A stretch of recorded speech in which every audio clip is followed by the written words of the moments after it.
But let's get through this. The first card that we have coming up for you is the Moon. And that's in the position of the underlying energy for your reading. Now, the Moon can often indicate confusion, things not being as they seem. It can sometimes say that we're not in possession of all the facts, that there are things going on that we don't know about. Now, I don't usually see this as a card that indicates lies, unless there's like other cards that come up, like the Seven of Swords, or, you know, other cards that would indicate that kind of betrayal or lying or treachery even. Looking ahead at some of the other cards, I just kind of feel like you don't see everything clearly right now. That's not a bad thing. It's kind of suggesting to you to go by your intuition, to go by your gut feeling. I think it's important for you, Gemini, to be reminded to do that sometimes. You are an air sign, and I mean, I should know, I have an Aquarius sun, so I know how it is. We often rely solely on our logic and, you know, how we process things and work through them at a very logical level. But when the Moon comes up, especially for a sign like you, it can be that you're not getting that kind of input for you to logically process information. Now, that can be disconcerting, but that doesn't mean that you cannot still know what to do or know which direction to go in. You just have to rely on your intuition and your gut feelings. I often see the Moon card as being, as we're on a path, and if we were walking that path in the sunlight, we'd be able to see exactly where we were going and know what was around us. When the Moon comes up, we're still walking that path, but we can't see things clearly. Now, you can keep going on faith, knowing that you're going in the right direction, or you can stop, or you can be afraid. The choice is yours. I feel that a lot of you, even if you don't have all the information right now, you are still moving forward. You are still going in that direction. Why do I say this? Well, you have some great cards coming up in the rest of your reading, but if we move on to the card that's at the heart of the reading, what indicates your current problem or circumstance, we have the Queen of Cups. Now, this may indicate you or indicate someone that you're either with, like your partner, or someone that you're interested in. This can even indicate the kind of person that you want to be with. And the Queen of Cups she's the most intuitive out of all the queens. And I know I'm talking about queens, and I'm going to be referring to her as a she, but as I always say, the energy can apply to you whether you identify as male or female. So as I say, the Queen of Cups is very intuitive. She's reached mastery in her emotions. She's very caring. She's very loving. She's very supportive. She's a very soft, caring energy. And I don't mean that to make her sound weak, because she's not at all. She's confident in her emotions and how she expresses them, and receives expressions of emotions from other people. Some of you may be looking for this kind of a lover, someone who's very kind of emotionally expressive, or you may be feeling that yourself now. And it wouldn't surprise me if this is how you are feeling, Gemini, because of the Moon card as the underlying energy. In which case, that's great. You can use, the Queen of Cups, as with all the cards, it can go two ways. The kind of dark side or the negative side of the Queen of Cups is she can get lost in romantic delusions. She can get lost in kind of the more kind of darker emotional aspects. That's always the possibility there. So if you are feeling confused and not really sure of what's going on around you, it can be kind of easier to kind of get lost in illusions and delusions and fantasies. But I kind of feel, especially with the strong cards that come up everywhere else, that this is you kind of accessing your emotions, coming from a more emotional place rather than a logical one, which I actually feel is a good thing for you. If anyone can access the Moon energy and know how to traverse that landscape, the moonlit landscape, it's the Queen of Cups. She would do it, because she would access her intuition, and she would know that it was the right way to go, because she would go on faith alone. And I kind of feel like that's where you're being pushed to go right now. In the past, you have the Queen of Pentacles. So this may refer to your energy in the past, or someone that you dealt with in the past. The Queen of Pentacles may refer to an earth sign. I don't know if I said this, but the Queen of Cups, it can refer to a water sign, which would be a Pisces, Cancer, or Scorpio. Now, I kind of always give the warning with that I say those signs, and you may be thinking, I don't know anyone like that, or my partner isn't that. Always take it with a grain of salt, because what that card really indicates is the energies of those signs, not so much the signs themselves, because I sometimes come up as the Queen of Wands, and that's because that's my rising sign is Sagittarius. But my sun sign is Aquarius, which should make me the Queen of Swords. So it gets a little bit tricky. Always focus more on the energies that come up for that card rather than the signs connected with it. I would happily not even say the signs if it wasn't for the fact that people love to hear it. So, you know, if you know the birth chart of the person that you're dealing with or for yourself, then great. Have a look at where that is in the chart, and that may give you some indication as to what the card applies to. So as I was saying, in the past, we have the Queen of Pentacles coming up, and this may indicate an earth sign, which would be Taurus, Virgo, or Capricorn. But what are the energies of those signs? Well, this is a very grounded person, someone who's very successful, knows what they want and knows how to work for what they want. Very supportive, very nurturing, very caring, and a very grounded energy, very solid, very stable, very grounded energy. Like I said, this may be someone that you've dealt with in the past. If you are in a relationship, this may be how your partner was in the past. They may have been like working too much. Maybe you've been working too much, that you've had to focus on practical issues in your life. Pentacles are all about those things that are tangible in our lives. So it can be finances, work, investments, moving house, anything that's solid and real and of value in our life. And maybe now the change here is to go from this very kind of practical energy that's been dealing with, you know, finances or the practical issues in one's life, to more of a romantic, loving energy, which we get in the Queen of Cups at the heart of the reading.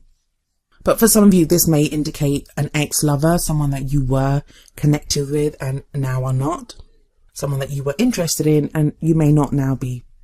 If you had your eye on someone like this in the past, it may be now that that if you've not been messaging or you lost contact with someone like this, that you are now able to contact this person. It's kind of tricky to say because it's going to play out differently for so many of you. For some of you, all right, let's break this down clearly because I seem to be like waffling on and not saying it very clearly. Apologies. Let's look at the two queens together because they're side by side. For some of you, those are going to be two different people. So it may be that you were with someone like that in the past, but now you want someone that's more like the Queen of Cups. For some of you, they will be people that are still in your life. You may have to choose between those two types of people. For others of you, it may be that your partner or someone that they were more like the Queen of Pentacles, so very solid, but you know, kind of more interested in practical things, not really interested in a relationship, but now they are with the Queen of Cups there. For others of you, this is going to be your energy, that you were more like this and now you are the Queen. But there is that shift. Now, whether it's someone that you're dealing with or whether it's your energy, there is what it clearly states is there is a shift from the practical and the solid and the stable to this more kind of romantic, loving, emotional energy. Whether that's what you have currently in your life or whether that's something that you're aspiring to move towards. I feel like for a lot of you that this is going to be someone that does show up, or someone that you're looking for right now, especially with that moon energy. What we have in the present though, is very interesting. And this is why I think that at least one of those two is going to be in your life right now. Because we have the Eight of Wands, and the Eight of Wands is all about messages, communication, maybe social media. It's like a back and forth in communication, in messages with someone. The Eight of Wands is sometimes called the arrows of love. And we see those kind of arrows flying through the air, and they represent our communications. It's energy, it's passion, it's creativity. Wands to me are always like how we affect the world around us. For some of you with the moon card sitting above the Eight of Wands, it's like you're not sure how the messages that you have or what you have to communicate, how that's going to go over, but you do it anyway, and going just on intuition. And that would be, I mean, I always say, follow your own intuition above that of the tarot cards, above that of what I say, above that of what anyone says.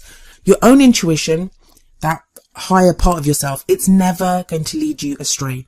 And right now, Gemini, I know as much as you love going by your thoughts, going by the logical analysis of a situation, you're kind of not able to do that. And it's good that you're not able to do that. I mean, have a look at the cards. There's not a single swords card in there. Swords are the suit for Gemini. If this reading isn't resonating with you, because you are feeling kind of very logical, I would kind of suggest you try to not think at the moment. And that sounds really strange. But there is kind of logic to that.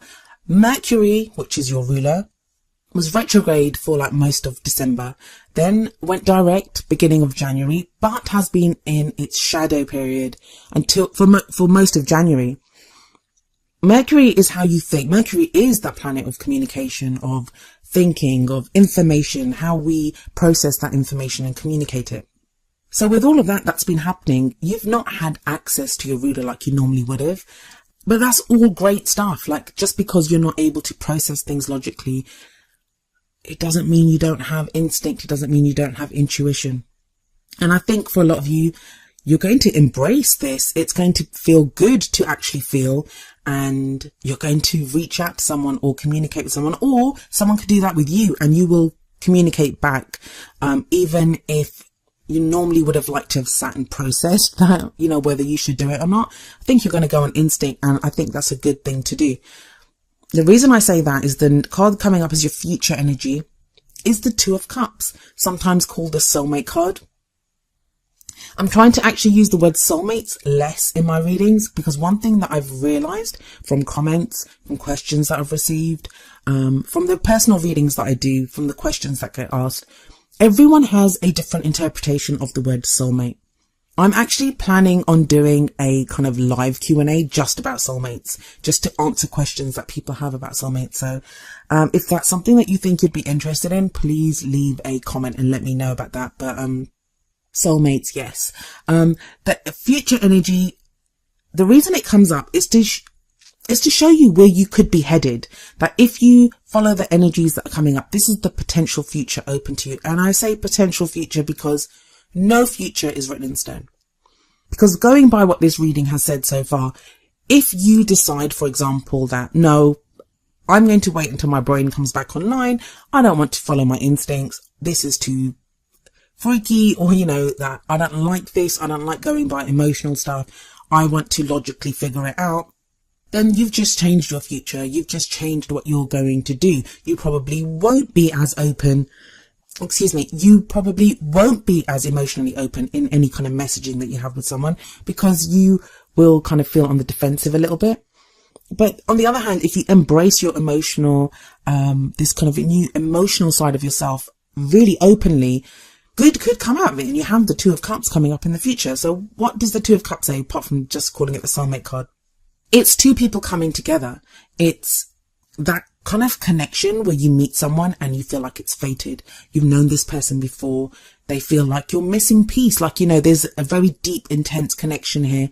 And it can be platonic, because at its very core, what it speaks of is a relationship of support, of connection, the perfect combination of two energies of being. So like in a general reading, you can get the Two of Cups, and that can show a great business partnership, someone that is perfect for you, you know, in business. But this is a love life reading. So this could like indicate someone that feels like your perfect partner when you meet them. Now, the future energies don't usually come about during the phase that the reading is for. So, I mean, a lot of this is going to be the Eight of Wands. So maybe you'll be communicating with someone. You may even meet this person online or through social media, but the seed for that feels like it will be born during this period. Where you will be by the end of this period, which is like the middle of February, is the Nine of Pentacles, and that's the kind of crowning energy. And I call it the crowning energy, but it isn't really, if you've been using other spreads, it's not that kind of a crowning energy. What it says is how you're stepping forward, how you're moving towards your goals, how you're moving towards that Two of Cups. And I think it's really important for you not to lose yourself, Gemini. The Nine of Pentacles is a card of independence, of enjoying the abundance that you have created, especially with that Queen of Pentacles sitting above the Nine of Pentacles. It feels like practically you'll be in a much more secure position than you probably have been in a while. But I mean, you can use that in two ways. You can either enjoy what you have alone and not want anyone else. You just think it's great to be single. I've got all this stuff and I just want to enjoy it. And that's your choice. It's a free will dimension. You can do whatever you like to do. But I feel for others of you, this is going to be a great kind of moderating and balancing energy. Because sometimes when the Queen of Cups comes up, if we're feeling really loved up, we can lose ourselves. We can lose ourselves to that love. It doesn't feel like you'll be doing that, especially with this Two of Cups, the promise of the Two of Cups, and especially if you're having like exciting or passionate interaction with someone. The Nine of Pentacles here says that you won't lose yourself. In fact, you'll have something within yourself, and that came about from either your interaction with the Queen of Pentacles or from a time when you had the Queen of Pentacles energy, that you have now created something for yourself and you're ready to share that with someone. Sometimes we can feel like we don't want to get into a relationship because we're still trying to create something for ourselves or to become something ourselves. And it feels like by the end of, by the middle of the month, you'll have reached a place where you are ready to share what you have with someone. And that's a brilliant, brilliant energy to have.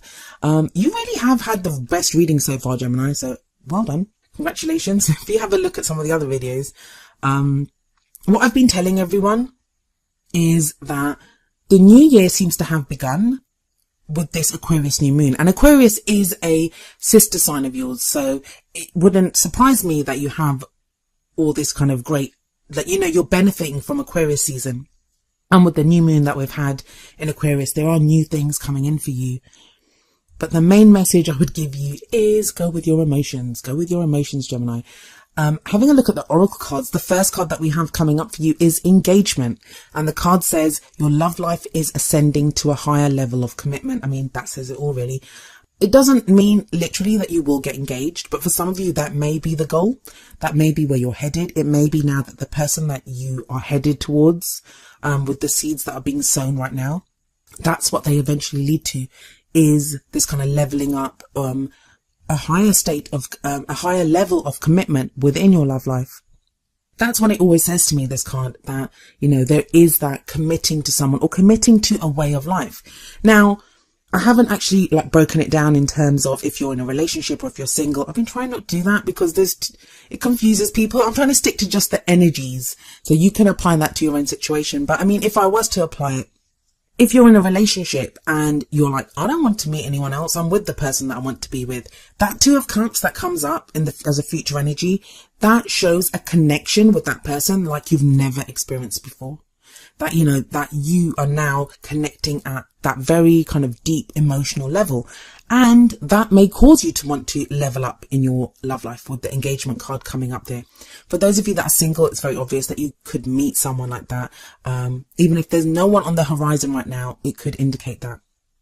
For some of you that are dating or you're not really sure about, you know, how things are going with someone, I feel like that's going to start to clear up very quickly this month, and you will be able to decide what you want to do. Even if there's no one around, even if you're single, I feel like if before you've just been interested in dating or like, you know, casually dating people, your level of commitment to your own love life is going to increase. So you will now think, I don't think I want to casually date anymore. I think I'd like to find someone a little bit more serious. And, you know, you're going to be projecting that when you do go out on dates, if you do date people, it's going to be less casual. It's going to be more committed. You're going to be looking for someone that is more committed. And then the other card that I have for you from the Whispers of Love Oracle deck is appreciate this moment. And the card says each and every situation has an opportunity to grow and find love. And I feel like, yeah, that's what you're going to discover. That is how you're going to feel, especially if you're walking around feeling like the Queen of Cups, or if someone like that comes into your life. That is such a loving, abundant energy. When you feel like that, when you have nothing but love to give people, then you're going to express that love, whether you're getting coffee in Starbucks or whether you're talking to someone online. You have that potential to find love wherever you go. And if you're in a relationship, love is going to grow from that. Even if the other person is being like resistant or in their own heads or doing something themselves, when you express love, how can they not respond with love as well?